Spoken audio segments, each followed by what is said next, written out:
I want to thank the organizers of CGO for inviting me to give this keynote. When I was thinking about a topic, I came up with something little bit controversial. Some of you may not agree with me, and some of you may even get a little bit upset. But I think this is the right venue to talk about this. This is the right venue because I consider CGO to be the home of compiler writers. And I consider myself to be part of this community. In fact, when I started my career as a graduate student, I worked at a compiler group, and ever since I have been working on compilers. Even when compilers were considered not that important during the height of the Moore's Law boom.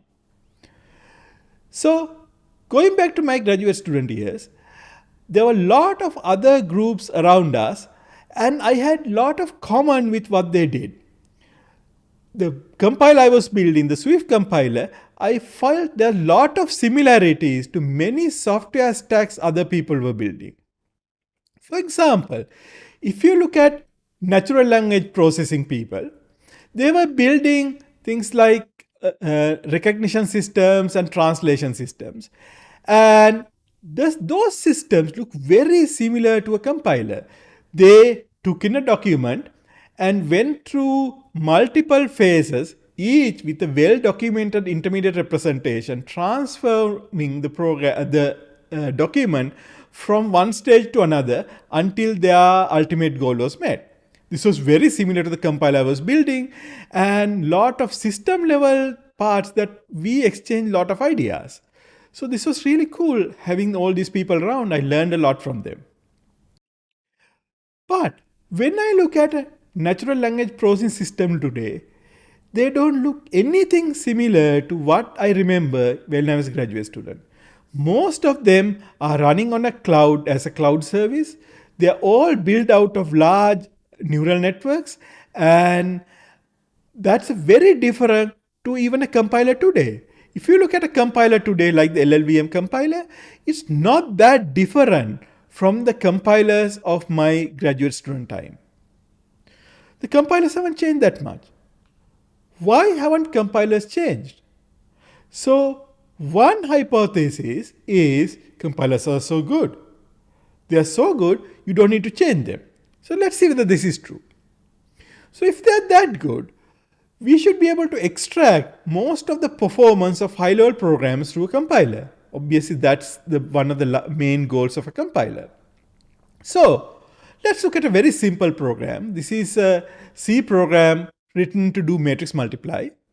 And if I compile this and run, I get certain amount of performance.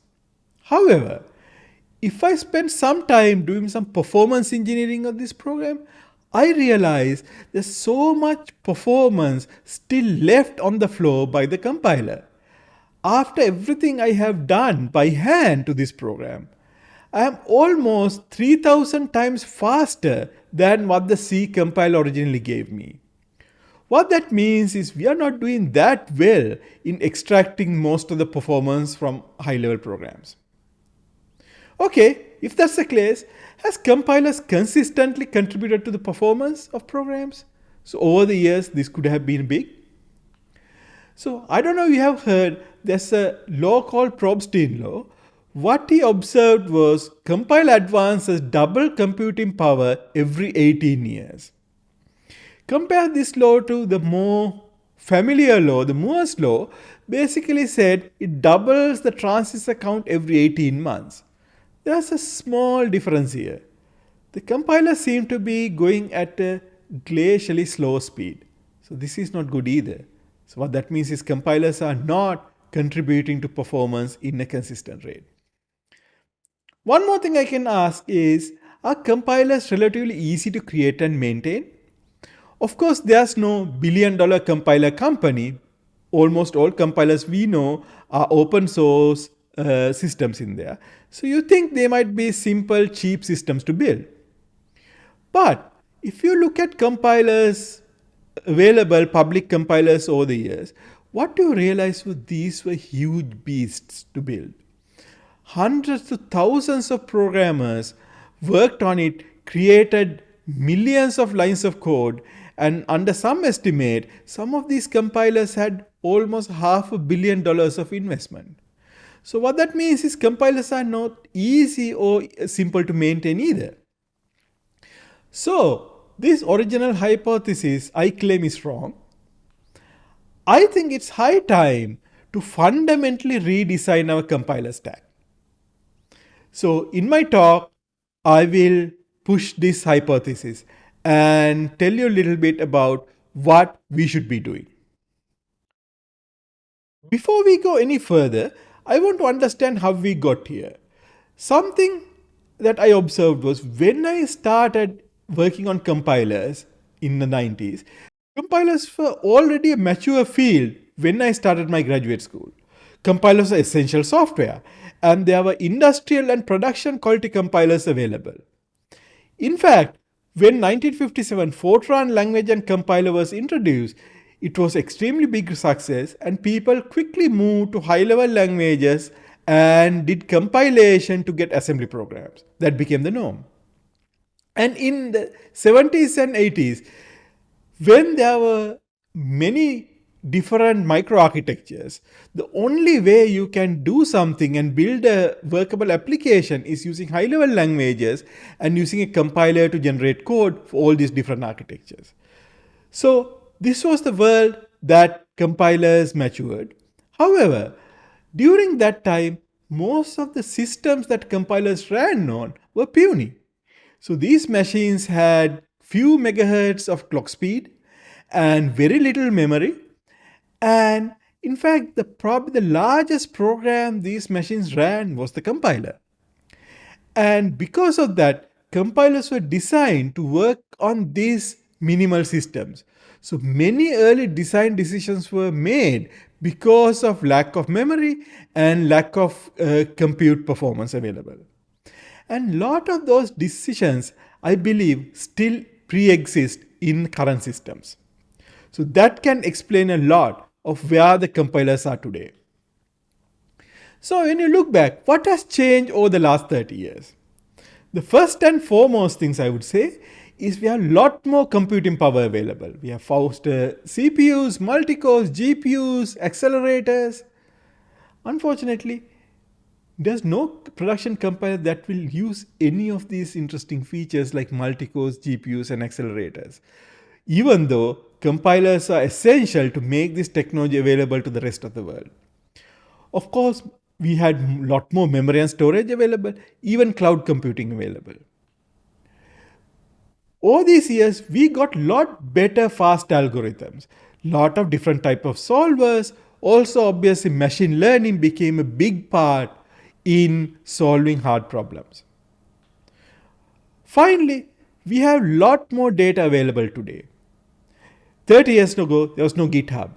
And today, there's a lot more programming data programs available to everyone that they can use. So how can we bring compiler technology to the 21st century? So one of the most obvious things is use more compute power. Why not use all the parallelism available, all the accelerators like GPUs, and obviously the cloud? The current compilers do nothing like that. Also, can you use better algorithms? If you look at a lot of complexity in compilers, you can attribute that to search problems in doing optimization. In the last 30 years, a lot of new search algorithms came about, and can we use those things? Finally, there's a lot of data available. In fact, compilers were one of the first systems start using a lot of data, things like spec benchmarks to benchmark our system. But we should move into things like mining this data and using that to learn and improve our systems. So today, I'm going to talk about 3 things that I think can improve the compilers drastically and go to the next stage of compiling. So let's start with building a compiler as a service. If you look at a structure of a modern compiler, you will realize it's built with ancient technology. Even the best compiler today is a command line tool running on the developer's workstation or at best a local cluster. It uses a single CPU thread and executes sequentially bunch of phases to transform the program to bunch of levels of intermediate representation final to assembly. This has many implications. First of all, because of this single threaded local execution, compile time still matters a lot. So what that means, production compilers don't use any expensive analysis. They try not to do any kind of global optimizations. Because it's running local machines, memory footprint still matters a lot. So it uses highly optimized data structures to get use least amount of memory. It do limited to no global optimizations again, because global optimizations and analysis will take a lot of memory. And also because they are single application, there's no path to learn and improve. One thing I really like to see is compile as a service running on the cloud. In fact, there have been few experiments. For example, this Llama system, which is simple interface to existing LLVM compiler to run as AWS Lambda, it can build LLVM in 90 seconds compared to 10 minutes in a pretty beefy machine. So it's obvious that if you have a compile as a service, we will get good performance. We will have access to unlimited amount of processing power on the cloud. We can even access accelerators, have unlimited memory and storage available on the cloud. We can use modern system building methods and frameworks to build our compiler. Finally, we have the ability to learn from everyone who's going to use this service and improve it over time continuously. So let's look at how you can do things like analysis and transformations. Most of the compile is in fact very parallel. You have parsers, and parsers basically deal with files at a time. Files get decomposed into functions, to basic blocks, and even to statements. And for many analysis and transformations, each of them can be stateless things that they work on. This maps very well into serverless computing paradigm. So why not build our compiler as a serverless system using bunch of small microservices that will deal with the smallest granularity of optimization? The interesting thing is, even you have a very large program, the size of functions and basic blocks don't normally scale. They are constant. So because of that, you might be able to give constant compile time regardless of the size of the program. It will be really cool. That can really improve the productivity of the programming community. How about if you want to do interprocedural analysis?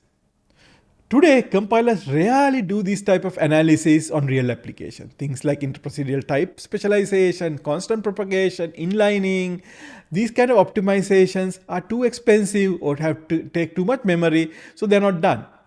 So we as a community keep writing a lot of these beautiful papers that never get used in practice because practitioners cannot implement these kind of global optimizations.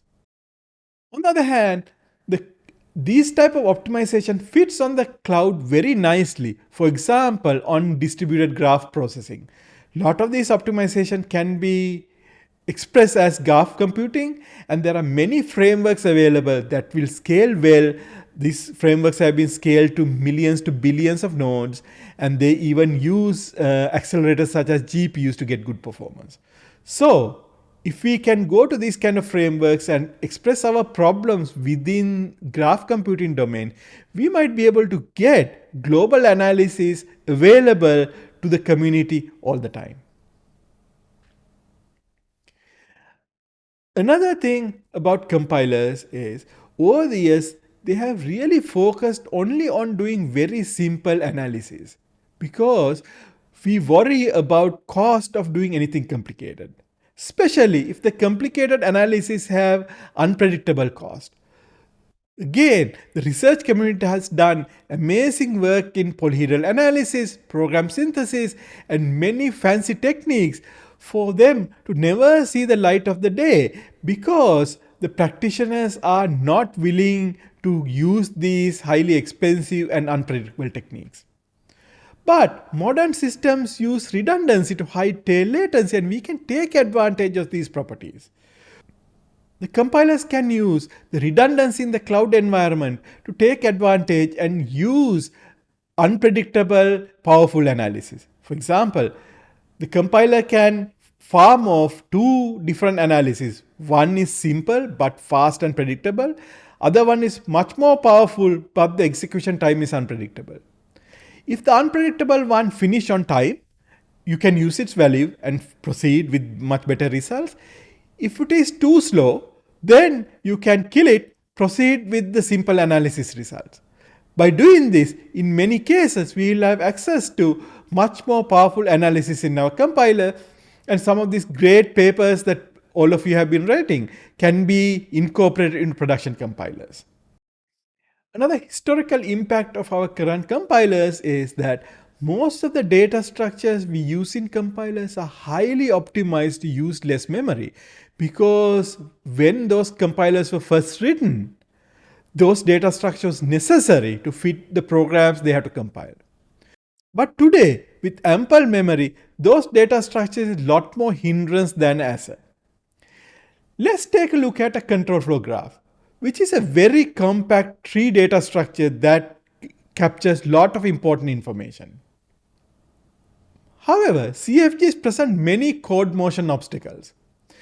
For example, it's very hard to hoist a loop invariant branch out of a loop. It requires complete rewrite of the CFG. Huge amount of surgery has to be done.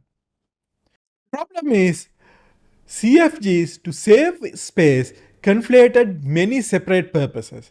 For example, it captured date code layout, which instructions should execute together.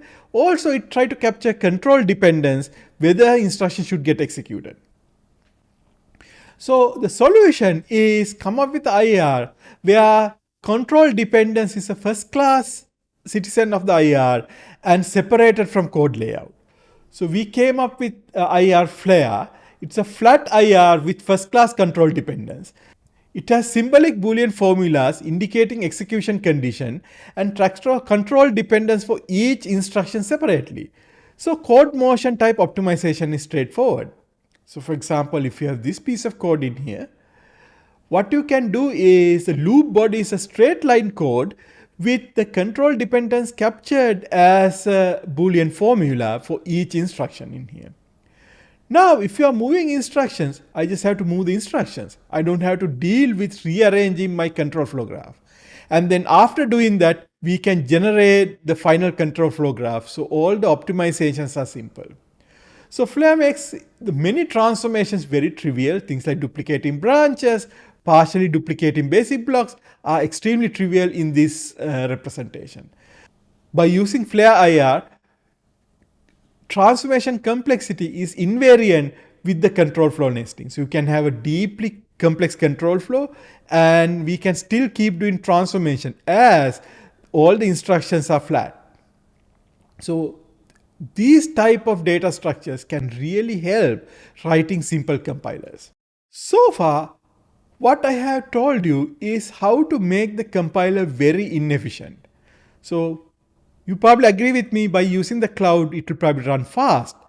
But beyond that, I have asked you to do a lot of redundant work, come up with a lot more inefficient data structures. By doing all those things, you might expect now the compilation will be a very expensive service to have.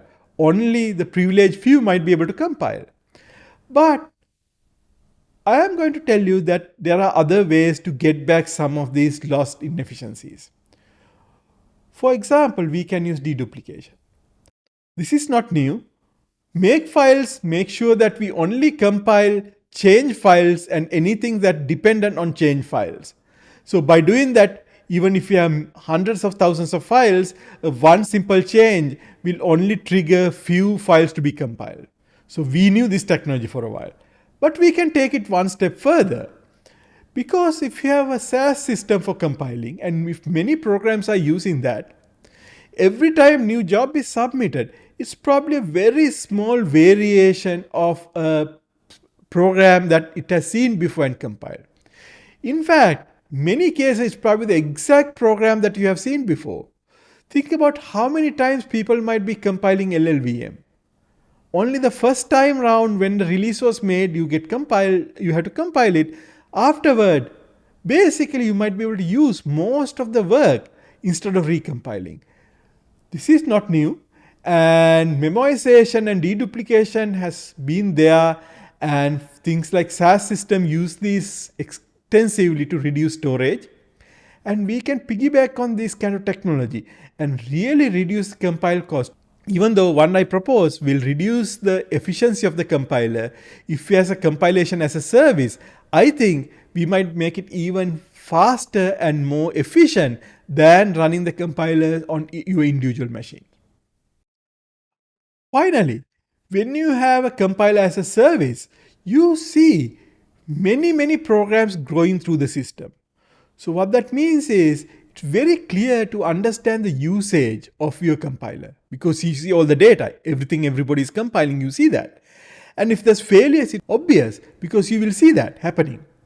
And you can use that information to basically improve the compiler. So you can combine your development with your operations. The operations can run your compiler, gather data, and provide feedback to the development team. And the development team can look at the feedback. If they realize something is not right, they can improve the compiler and immediately give an improved version back to the ops team, who can deploy that and get that benefit immediately to the users.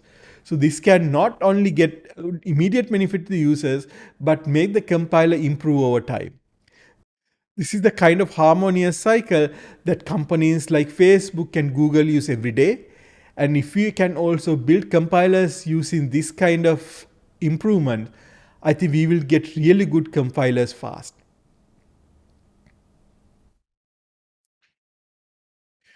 So the next, I want to talk about how to automate compiler construction and use machine learning to reduce the cost of building a compiler.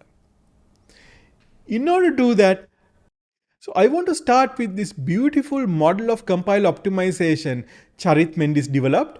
And in this model, what you see is a compile is represented as something that takes a high-level language, converted to intermediate representation.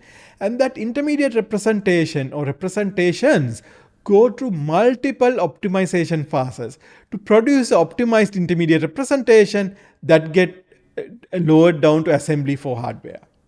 So if you look at these optimization passes, in a production compiler, there are many passes, tens to almost hundreds of passes.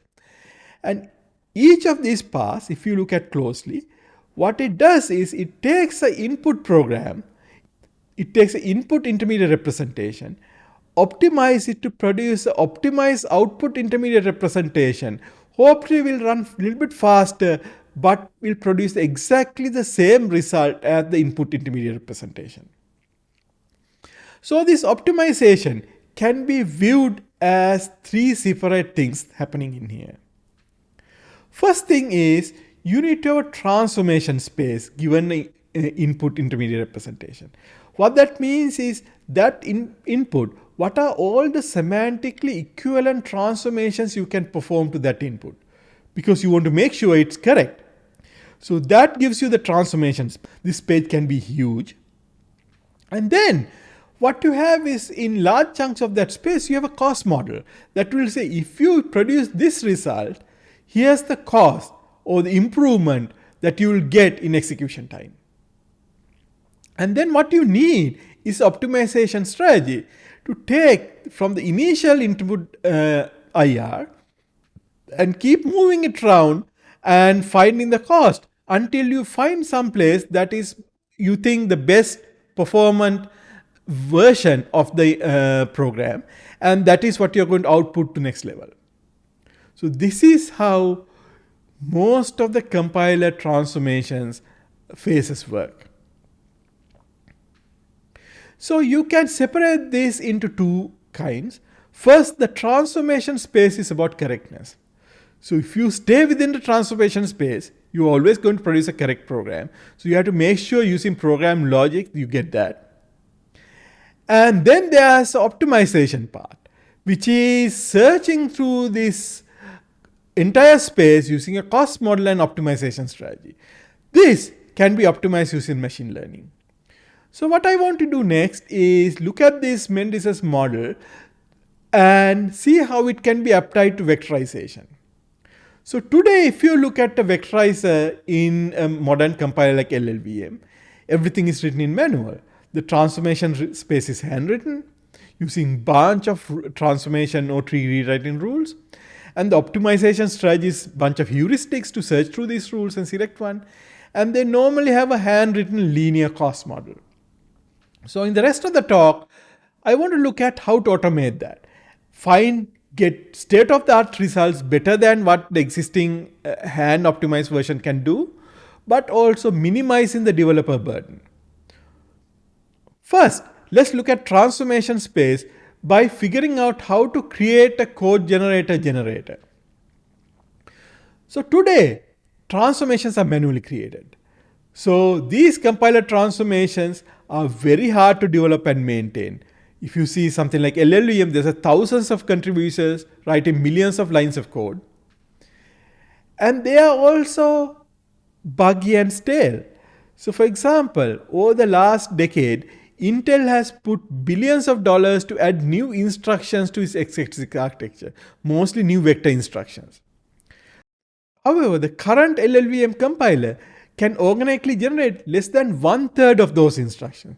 So all those billions of dollars Intel put in there can be only utilized by few handwritten libraries. The compilers are running far behind the architects in taking advantage of these processes. So can we automatically generate these transformations? Many relevant tools for automatic generation was created by the programming language community. For example, domain-specific languages, program synthesis type tools came from our community. And in fact, if you look into the history, many pioneering compilers were the early users of these tools. For example, earliest compilers used domain-specific language for lexer generation and parser generation. However, we haven't been aggressive enough. Can we aggressively use these tools to generate compiler parsers from high-level specification? So let me tell you a little bit about VeGen, a vectorizer generator. So Intel and ARM and other vendors, when they produce a chip, they in fact give a high-level specification of all the instructions, mainly as a way of documentation. So they have this precise description of the instructions. And what VeGen does is it takes in this description as an input program, and in the VeGen generator will generate a target specific vectorizer using those instructions. So if the instruction set has 10 instructions or 3000 instructions, it's not that different for VeGen. It basically will automatically create this vectorizer. And this vectorizer is pretty good. It basically finds the transformation space where you take a scalar and map to a SIMD vector instructions, or many new instructions that's coming up in Intel's vector units are actually not SIMD. And because we have the precise semantics, we can actually also take advantage of those non-SIMD vector instructions. And so once you have a target specific vectorizer created, you can take any scalar program and send it through this target specific vectorizer and get really high performance vector code generated. And if you look at the performance of what VeGen can do for these selected benchmarks, it's doing much better than hand optimized LLVM, which thousands of human hours has gone into very finely crafting all these optimization and instruction selections and tree rewriting rules. And VeGen can automatically generate something much better. So this is really cool. Next thing we want to look at is optimization strategy. Can we, instead of hand hacking the optimization strategy, learn this? So one simple thing, if you show my early slide on what NLP people did, they basically took the input document, fed it to a tuned neural network and got the output. Can we do the same? Can we use neural machine translation? For NLP, if you get a 90% accuracy, the user would be very, very happy. Unfortunately, we have trained our users to expect 100% accuracy of the compiler. So even if you say, I will give you a really fast program that 98% of the time will produce the right code, I don't think the compiler users will be happy. We need to guarantee correctness of our generated code. Also, this problem is way too hard. The search space is huge. So we have to deal with these both issues. So one place to learn is something like the AlphaGo game. So what did AlphaGo do? What AlphaGo did is, instead of just do random changes to the board, it figure out all the valid moves and it selects a one valid action out of all the valid moves. That is what it's learning, what move to do. And it update the board and it will iterate, and it will basically get a reward at the end whether you win or lose by doing this strategy. And this is done using Markov decision process. So we can do the same thing in the compiler. The Vemal system we developed, it basically for vectorization. So vectorization can be viewed as taking instruction and packing isomorphic instructions together. So there are a lot of possible valid packs you can do. And what Vemal's task is to figure out what valid pack to choose, and it will do that transformation. And then now we have a new state, and then we'll basically move that state to the start state and figure out all the valid transformation you can make on that, and basically choose that valid transformation, iterate until you have a final program. And then you get a reward to figure out the speed of execution. The faster you ran, you get a better reward, and Vemal can learn that. The question is, how do you solve this thing? How do you learn this? So previous to Vemal, what we did was we came up with a perfect solution. By using an integer linear programming system, we came up with the optimal solution to this problem. And what we did was we used that as an oracle to train this neural network. So what we find is this black line is what the best LLVM can do. In many cases, both GoSLP and Vemal was able to beat LLVM's Vectorizer, which is handwritten and hand optimized for a long time. So this is really cool. But you might find something a little bit strange in here. I told you that GoSLP was the optimal solution. So what that means is there shouldn't be anything going that can go faster than that. You realize in one case, LLVM was faster than the optimal solution. And about 3 cases, Vemal was faster than optimal solution. You ask, how can be faster than optimal? The issue here is optimality is with respect to a cost model. And most compilers have very simple cost models, and in fact LLVM has a simple linear cost model. So the next part I want to talk about is building a better cost model. So building accurate cost models are hard. So what that means is, given a program, I need to predict if it runs on a certain microprocessor, how many cycles it takes. I need to predict that in my analytical model. Normally these models are about 20% off.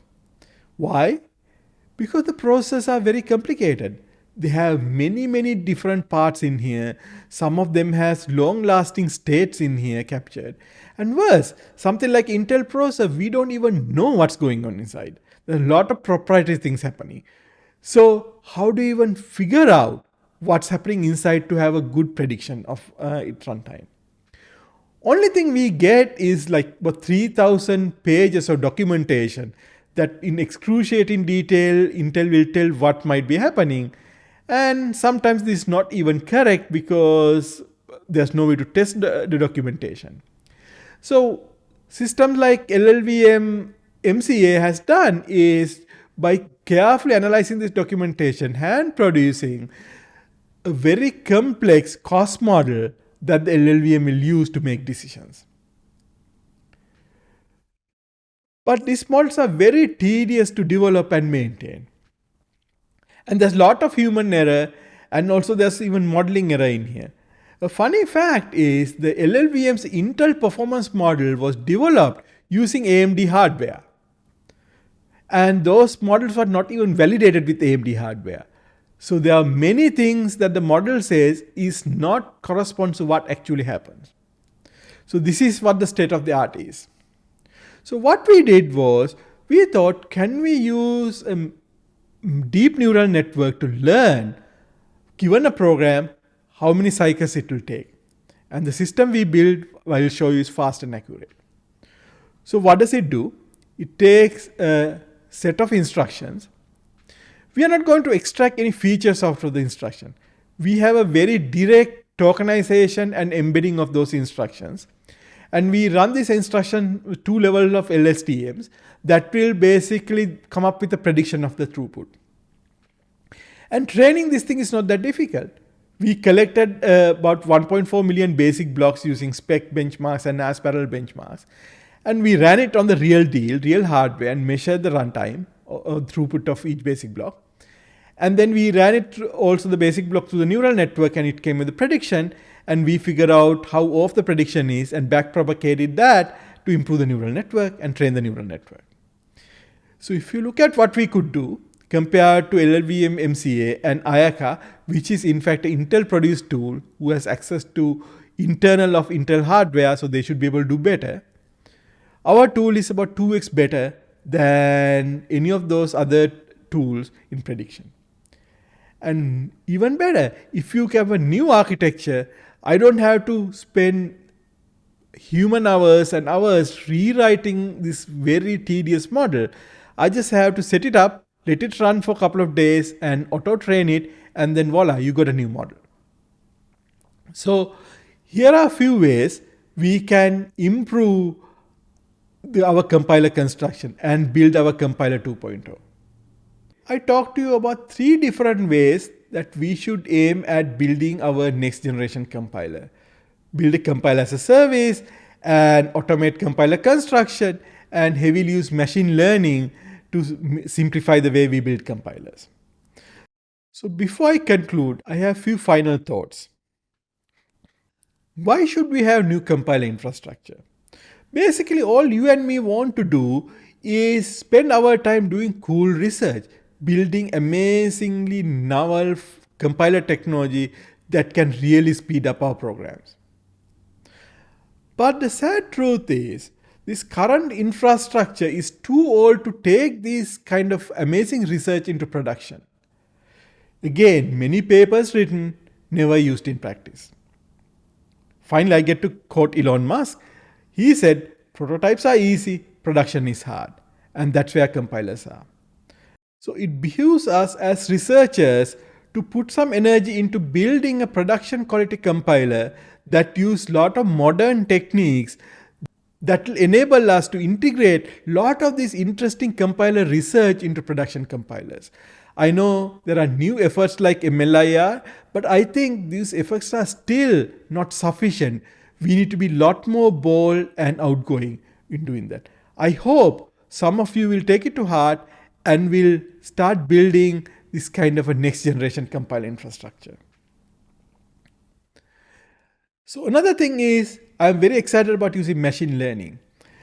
Given Charit Mendis categorization, can we build a full compiler stack in this way?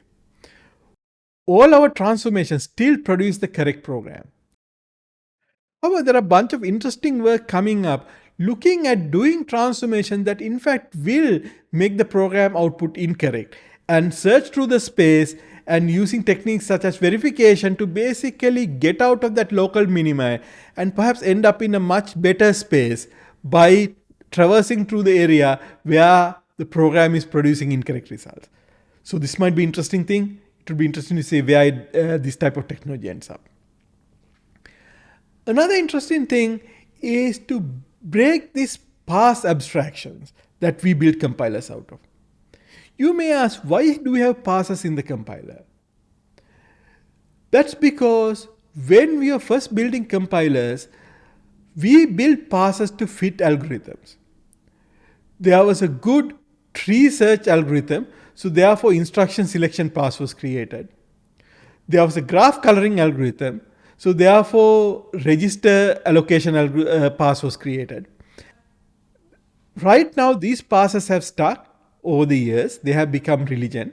And we are trying to optimize these passes in here. And instead of, so what we do right now is each pass, we look at the transformation space, we'll make a decision and do the transformation, go to next pass. However, in machine learning, we don't have to look at these things as monolithic passes. We might be able to combine all the spaces into one joint optimization space. And we can do a joint decision space here. And the cost model is end-to-end anyways. You're trying to figure out how fast the program is running. So it's a joint cost model. And then you can keep this transformation separation. So this is a much nice way, and this avoids one of the biggest problems in compilers, which is the pass ordering problem. So if you know, there's a lot of work being done to figure out what order to run compiler passes. As you know, a lot of passes make decisions that are final, and they are done with less information, so cannot be undone, and end up being suboptimal solutions. So by doing this, I think we have an opportunity to do a lot more global optimization and joint optimization and joint decision making. Another interesting to look at is representation. So let me back off a little bit.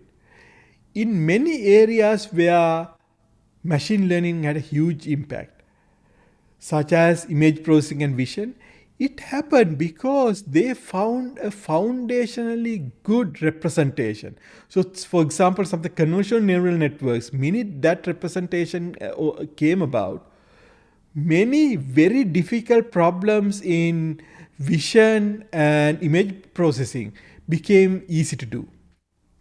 Same thing with text processing. Things like it started with a recurrent neural network and now transformers make it possible to solve many hard problems in here.